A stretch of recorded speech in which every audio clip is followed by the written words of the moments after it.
ఈ రోజు morning Banswada courier దగ్గర నుంచి అయితే నాకు కాల్ రావడం జరిగింది. సార్ మీకు పార్సల్ వచ్చింది, వచ్చి తీసుకెళ్ళండి అని చెప్పేసి. అయినా మనకెవరు పంపిస్తారని చెప్పేసి ఆలోచిస్తూనే వర్ణి నుండి అయితే నేను స్టార్ట్ అయిపోయాను. స్టార్ట్ అయిపోతూ వాళ్ళకైతే రిటర్న్ కాల్ చేశాను అనమాట. ఎవరు పంపించారని చెప్పేసి కనుక్కోవడం జరిగింది.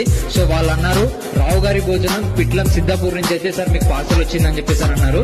రావు గారి భోజనం వాళ్ళు మన ఇన్స్టా ఐడి చూసి మనకైతే ఫుడ్ ఐటమ్స్ ఏవో పంపించారట.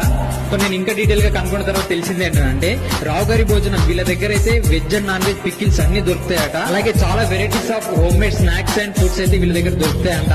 అంతేకాకుండా క్యాటరింగ్ సర్వీసెస్ కూడా వీళ్ళ దగ్గర అవైలబుల్ గా ఉన్నాయంట. మరి ఇంకేంటి మీ ఇళ్లలో చిన్న చిన్న ఫంక్షన్స్ కానివ్వండి, బర్త్డే పార్టీస్ కానివ్వండి, ఎలాంటి పార్టీస్ అయినా సరే ఇట్లా వాళ్ళని కష్టపెట్టకుండా వీళ్ళకి ఒక్కసారి కాంటాక్ట్ అయ్యి ఆర్డర్ చెప్తే చాలు విత్ షార్ట్ టైమ్ లో బాన్స్వాడ అలాగే పిట్లం చుట్టుపక్కల ఎక్కడైనా సరే వీళ్ళైతే మీ ఇంటికి డెలివర్ చేస్తారట. మనకి ఏం పార్సల్ వచ్చే చూద్దాము. మనకు పెద్ద కవర్ అయితే పంపించడం జరిగింది. ఓకే, ఫ్రై పీస్ బిర్యానీ అనమాట. ఫ్రై పీస్ బిర్యానీ వచ్చింది అనమాట. చికెన్ పికిల్, చెక్కలు, మటన్ తలకాయ కర్రీ అంట, కారపూస,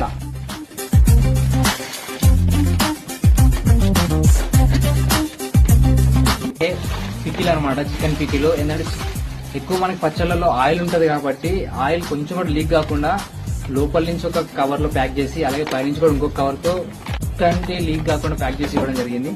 రావు గారి ఇంటి భోజనం నుంచి అయితే మనకైతే ఇన్ని ఐటమ్స్ అయితే మనకి పార్సల్ వచ్చాయి అనమాట. సో ఒక్కొక్కటి టేస్ట్ చేసి చూద్దాం ఎలా ఉంటాయో. ఫస్ట్ అయితే దీంతో స్టార్ట్ చేద్దాము. ఇదేంటంటే వర్షాకాలం కాబట్టి నేను అంటే మెత్త ఉందేమనుకున్నాను, కాకపోతే అంటే బాగానే ఉన్నాయి, కట్టలాడుతున్నాయి. ఇంకోటి ఏంటంటే తింటున్నప్పుడు మనకి ఆ ఫ్లేవర్ ఏదంటే అల్లం వెల్లుల్లి ఫ్లేవర్ అవుతుంది, అడిషనల్ తెలుస్తుంది.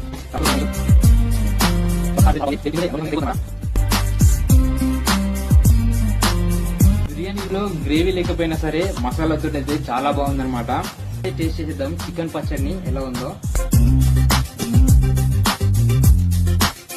అన్ని కరెక్ట్ గా సరిపోయాయి అనమాట.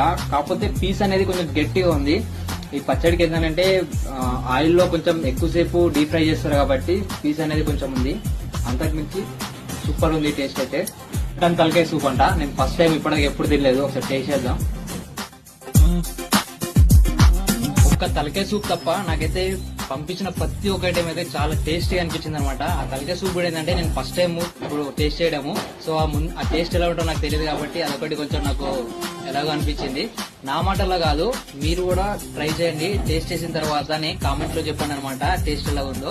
Once again thank you so much Rao గారి ఇంటి భోజనం అనమాట. నాకు ఇలాంటి ఫుడ్ ని పంపించి సపరేట్ చేసినందుకు థ్యాంక్ యూ సో మచ్. మన లోకల్ విలేజెస్ కాకుండా యూఎస్ఏ, ఆస్ట్రేలియా అలాగే డిఫరెంట్ కంట్రీస్ కూడా వీళ్ళైతే కొరియర్ చేస్తారంట. మరి వీళ్ళ అడ్రస్ వచ్చేసి రావు గారి ఇంటి భోజనం అని పిట్లం దగ్గర సిద్ధాపూర్ విలేజ్ వాళ్ళదట.